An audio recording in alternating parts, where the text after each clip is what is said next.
हमारी फैमिली में एक लेडी है। तो जब शादी के बाद मेरे साथ जब हरासमेंट हुआ था ससुराल में, और मेरे साथ बहुत सी चीज़ें हुई। मैं मुझे बहुत सी गालियाँ दी लोगों ने, मुझ पे हाथ उठाया गया, मुझे घर से बाहर निकाला गया, मेरे पति के साथ, अकेले नहीं, हम दोनों को। तो जब ये सारी बातें उन्हें सबसे पहले पता चली, तो वो आके मुझे जो उन्होंने पहली चीज़ बोली वो ये है कि तुम बहू हो, तुम छोटी हो, तुम्हें तो ये सारी चीज़ें सहनी पड़ेगी, तो तुम इतना दिल पे मत लिया करो, तुम थोड़ा सा मुंह छोड़ दिया करो, चीज़ों को ज़्यादा दिल पे नहीं लिया जाता, क्योंकि तुम बहू हो तो तुम्हें ही सहना पड़ेगा, तुम्हें ही झुकना पड़ेगा। उनकी बात सुन के मुझे ऐसा लगा कि आज के ज़माने में लोग ऐसे सोच लेके कैसे सर्वाइव कर सकते हैं, मुझे नहीं समझ में आता।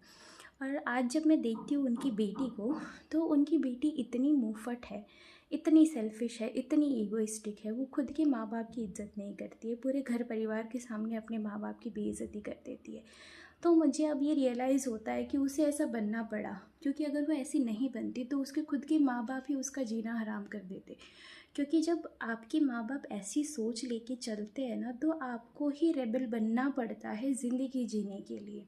अदरवाइज़ आपके पास और कुछ ऑप्शन ही नहीं बचता है। क्योंकि जो इंसान दूसरों की बेटियों को ऐसे बोल सकते हैं ना कि तुम मार खा लो, तुम गालियाँ सह लो, पर क्या फ़र्क पड़ता है, तुम झुक जाओ, तुम एडजस्ट कर लो, वो तो अपनी बेटी को भी यही सारी चीज़ें बोलते होंगे।